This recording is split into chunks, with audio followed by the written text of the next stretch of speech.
নমস্কার বন্ধুরা, তোমরা সবাই কেমন আছো? আশা করি তোমরা সকলে ভালো আছো। সমাজশ্রী লাইফস্টাইলের নতুন আরও একটি ভিডিওতে আমি সমাজশ্রী তোমাদেরকে জানাই অনেক অনেক স্বাগত। আমার পুরো ভিডিওটার সাথে থেকো, অবশ্যই তোমাদের ভালো লাগবে। আর ভালো লাগলে আমার ছোট্ট সকালে এদেরকে দেখে আমার রাতের ঘুমটা সমাপ্তি ঘটে। তারপরে ওদেরকে দেখে মনটা শান্তি হয়ে গেলে ঘরে যাই রান্নার কাজে। রোজ দিনই এটা আমার নিত্যদিনের ঘটনা। তো ব্যালকনির দরজাটা খুলে এখন চলে এসেছি একটু বাইরে এদেরকে দেখতে। দেখা হয়ে গেল, তারপরে তার সঙ্গে একটা কারি পাতাও তুলবো, ওই জন্য চলে এসেছি। তো কারি পাতাটা তুলে নিয়ে যাব একদম সোজা রান্নাঘরে। তো মানার জন্য টিফিন রেডি করব, তার জন্য কারি পাতাটা তুলতে এসেছি। সঙ্গে দেখছি পায়রাগুলো টাইম হয়ে গেছে, ওরা ঠিক চলে এসছে। ওরা জানে ওদের খাওয়ার টাইম কখন, ঠিক ওদের টাইম জানা আছে, ওরা ঠিক টাইমে নেমে আসবে। তো সঙ্গে যাই হোক দাঁড়িয়ে দাঁড়িয়ে দেখে খানিকটা কারি পাতা তুলে নিয়ে সোজা চলে এসেছি রান্নাঘরে। এখন রান্নার পালা, টিফিন করার পালা, অনেক তাড়াহুড়ো। চোখে তো ঘুম ঠিকঠাকভাবে ছাড়ছে না, তবুও রান্নাঘরে চলে এসেছি। কী করব, করতে তো হবে রান্না। এখন মানার স্কুলে টিফিন দিতে হবে, তাই সময়টাও অল্প রয়েছে। কি করব ভেবে উঠতে পারছি না। রাতে ঘুমানোর সময় ভেবেছিলাম এক টিফিন বানাবো, কিন্তু ঘুম থেকে উঠতে একটু লেট হয়ে গেল। তাই কি করব ভেবে ভেবে লাস্টে এই যে হালকা ফুলকা টিফিন কম সময়ের মধ্যে হয়ে যাবে সেই রকমই একটা টিফিন বানাচ্ছি সুজি দিয়ে। ওই মাথায় যখন যেইটা আসে একটু অন্যরকমভাবে বানিয়ে দেওয়ার চেষ্টা করি, যেইটাতে দেখবে একটু স্বাদও লাগে, বাচ্চা টিফিনও শেষ করে চলে আসবে, কোনো ঝামেলা থাকে না। ওইরকম একটু মাথা খাটিয়ে এদিক ওদিক করে সবজিপাতিগুলো যেইগুলো হয় মশলাপাতি এদিক ওদিক করে দিয়ে একটু খাবারের স্বাদটা অন্যরকম করে দিই। তো তাতে দেখি স্বাদটাও বদলে যায় আর খাবারের যে গুণগত মানটা সেটাও ঠিক থাকে। এইভাবে প্রত্যেক দিন রোজকার দিনের ঘটনা। কোনো আমার মনে হয় প্রত্যেকটা মায়েরই এইরকমই অবস্থা হয়, বিশেষ করে যাদের বাচ্চা খেতে চায় না তাদের মায়েদের যে কী নাজেহাল অবস্থা হয়, সে আমার মতো মা তাদের মধ্যে একজন আমি। এটা ভালোভাবে বুঝি, ব্যতিক্রম যাই না, আমিও ওদের মধ্যে একজন পড়ি। এদিকে দেখো মানাকে তো টিফিন রেডি করে ওকে রেডি করিয়ে বার করে তারপরে মানার পাপা চলে গেল অফিসে। তারপরে সোনাকে নিয়ে একদম চলে এসেছি দুধ আনতে। তো দুধ নেওয়া হয়ে গেছে, এখন বাড়ির পথে রওনা দিচ্ছি। বাড়ি গিয়ে এখন সংসারের কাজগুলো করতে হবে। তারপরে তো বাড়ি এসে সোনাকে ফ্রেশ করালাম, ওকে খাওয়ালাম, তারপরে এসছি আমার সংসারের কাজগুলো গোছাতে। তো ঘরটা তো পুরোই এলোমেলো হয়ে পড়ে আছে, যেহেতু ওরা তাড়াহুড়ো করে সকালে দুজনেরই একসঙ্গে চাপ থাকে না। তো কি খাবে কি নিয়ে যাবে এই রেডি করানো, সকালবেলাতে এই ঠান্ডার মধ্যে চান করানো খুবই কষ্ট হয়ে যায়, তাড়াহুড়োও হয়ে যায়। তারপরে মোটামুটি সব কাজ ওদেরকে গুছিয়ে দিয়ে এখন আমার সংসারটা একটু গোছাই। মানে আমার সংসার বলতে যে কাজগুলো আমাকে করতেই হবে, না করলে নয়, সেগুলো করতে এসেছি এখন। তো চলো আগে বিছানাপত্র দিয়ে শুরু করি, কারণ ঘরে সকালবেলাতে যেই কাজটা আগে বড় কাজ থাকে যে বিছানাটা ভালো করে গোছাতে হবে, তাহলে সকালের ঘরটা পরিষ্কার লাগে দেখতে বা গোছানো লাগে। আর শীতকালের সকাল, শীতকালের বিছানা মানে বুঝতেই পারছো কত জিনিস যে বিছানার মধ্যে থাকে। তো বিছানা পুরো যেন ওই লেপ কাঁথা বালিশ দিয়েই জুড়ে থাকে পুরো বিছানাটাই। তো যাই হোক ওদেরকে একটু ভালো করে গুছিয়ে গাছিয়ে দিয়ে দিলাম, ওদের সঙ্গে আবার সেই রাত্রিরে দেখা হবে। তো এখন গুছিয়ে রাখি, এতক্ষণ ভালোভাবে থাকুক, তারপরে তখন দেখা যাবে রাত্রিরে ওদের সঙ্গে আবার দেখা হলে। ততক্ষণ তো সারাদিন ওদেরকে গোছানো রাখতে হবে, ওর জন্যই মোটামুটি ভালোভাবে গুছিয়ে আগে তারপরে যাব ওরা বেরোনোর পর ঘরের যে অবস্থা হয়ে থাকে, তখন তো দাঁড়িয়ে দাঁড়িয়ে খালি ভাবতেই হয় আমি কোন কাজটা দিয়ে আগে শুরু করব, কোনটা দিয়ে শুরু করলে তাড়াতাড়ি কাজটা আমি কমপ্লিট করতে পারবো।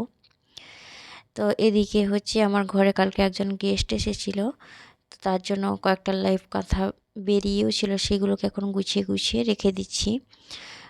কেউ এলে পরে যখন ঘরটা গোছাতে হয়, তেমন চলে গেলেও ঘরটাকে আবার একটু গোছাতে হয়, কারণ যেই জিনিসগুলো মানে গেস্ট এলে পরে তো কিছু এক্সট্রা জিনিস বার করতে হয়, সেইগুলোকে আবার গোছানোর দায়িত্ব, গেস্ট চলে গেলে ওইগুলোকে গোছানোরও একটা দায়িত্ব থাকে। সেইগুলো এখন গুছিয়ে নিয়েছি।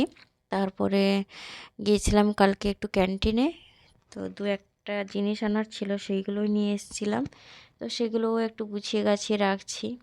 এই যে গোছানোটা দেখছো, এটা কিন্তু বেশিক্ষণ থাকবে না, বেশিক্ষণ না হলেও বেশি দিন থাকবে না।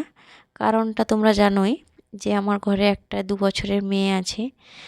তো ও হচ্ছে, আমি একদিক থেকে কাজ করি আর একদিক থেকে কাজটা ও আমার বাড়ায়। মানে একটা কাজ আমাকে যে কতবার করতে হবে তার তার কোনো ইয়ে থাকে না, ঠিক থাকে না। একটা কাজ 2বার 3বার কি 4বারও হয়ে যেতে পারে।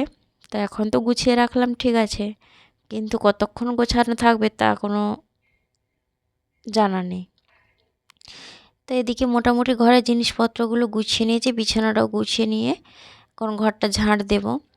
তো ঘরটা ঝাড় দিতে দিতে এদিকে ঘরটা ঝাড় দিতে দিতে ভাবছি এরপরে কোন কাজটা করব তাহলে সুবিধে হবে।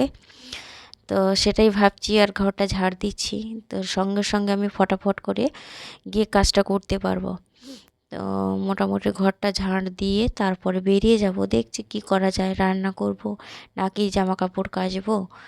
তো এমনই অনেক কাজ আছে যেগুলো হচ্ছে সব সময় ক্যামেরা নিয়ে করা সম্ভব হয় না। আমাদের মেয়েদের সকালবেলার যে শান্তিময় সংসার পেতে গেলে আমাদের তো একটু কষ্ট করতেই হবে। হ্যাঁ, আর হ্যাঁ, শুধু যে আমি ভিডিও করছি তোমাদের সামনে আসছি বলে আমি যে শুধু পরিশ্রম করছি তা কিন্তু নয়। আমার হাজব্যান্ডও কিন্তু আমার থেকে আরও বেশি পরিশ্রমী। আর সে যদি না পরিশ্রমী হতো তাহলে আমার সংসারে এত শান্তি কিন্তু বজায় থাকতো না। একটা সংসার সুখের হতে হলে শুধু যে রমণীর গুণ থাকতে হবে সেটা কিন্তু নয়। তার পাশাপাশি কিন্তু একটা স্বামীরও কর্তব্য, তাকেও একটা গুণবান পুরুষ হতে হবে।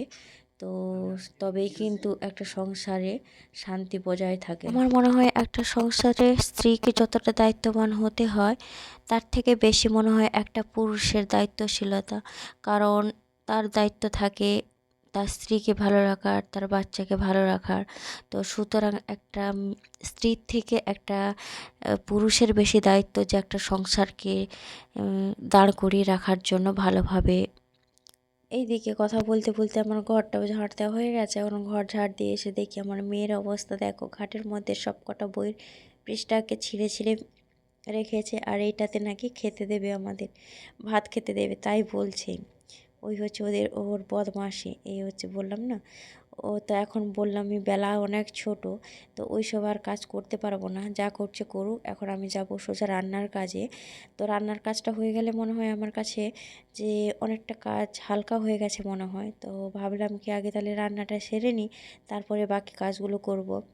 আর ও তো এইভাবেই আমার কাজগুলো বাড়াতে থাকে। এইগুলো আমি যদি এখন গোছাতে যাই তাহলে আমি আর কোনো কাজই এগোতে পারবো না।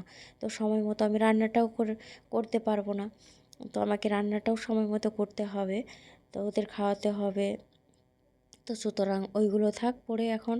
তো ওগুলোও যখন আমি সোনাকে খাইয়ে ঘুম পাড়াবো তখন ও সারা ঘর আবার একবার করে গোছাতে হয়, ওইগুলো আমি তখন গোছাবো, এখন আর গোছাবো না। এখন খেলছে খেলুক, গুছিয়েও কোনো লাভ নেই, ওইগুলো আবার বারবার ফেলাবে আর বারবার তুলবে, ওই করতে থাকবে। তো এখন ওইগুলো খেলছে ওইগুলো দিয়ে, আর আমি এদিকে রান্নাঘরে চলে এসেছি। এখন রান্নাঘরে এসে দুপুরের জন্য রান্না করছি। আজকে করছি হচ্ছে ডিমের অমলেট করে ঝোল করব। তো এখন সবজিপাতি ভালো কিছু খেতে চাইছে না, কি হয়েছে কি জানি বলতে পারছি না এখন। মানে খেতে চাইছে না, দুজনে কেউই সবজি খেতে ভালো চাইছে না। তো তাই ভাবলাম আজকে ডিমের ঝোল করে দিই, তাহলে এই ডিমের ঝোল করে দিলে ওরা খেয়ে নেয়, আর কিছু লাগে না। তো বাচ্চারা যেটা পছন্দ করে ওটাই করার চেষ্টা করি সব সময়। তাহলে আমার খাওয়ানোর আর ঝামেলা থাকে না, না হলে খাওয়ার নিয়ে এসে বসে থাকতে হয়, ভালো লাগে না সেই রোজ দিন একই জিনিস। তো মাঝে মধ্যে এরকম আলাদা আলাদা করে রান্না করার চেষ্টা করি, যে সবজি বাদ দিয়ে একটু অন্য কিছু ধরনের রান্না করতে। আর যেদিন সবজি করি তো থাকেই, সবজি থাকে, মাছ থাকে। তো আজকে ভাবলাম কি একটু অমলেট করে ঝোল করি। আসলে সেদ্ধ ডিমের ঝোলও ভালো লাগে, তবে মানা হচ্ছে ওই অমলেট করে ঝোলটা খেতে একটু বেশি ভালোবাসে। তো তাই ভাবলাম একটু অমলেট করে ঝোল করি। তো যেই দিন ওদের খাওয়ারের খুব ফেভারিট জিনিস হয়, ওদের আর খাওয়াতে লাগে না বা খাওয়ার নিয়ে বসেও থাকতে হয় না বেশিক্ষণ। তাড়াতাড়ি খেয়ে নেয় ওই দিন, কিছু আমার কষ্টই লাগে না, সময়টাও খুব কম লাগে, ওরা খেয়ে নেয়।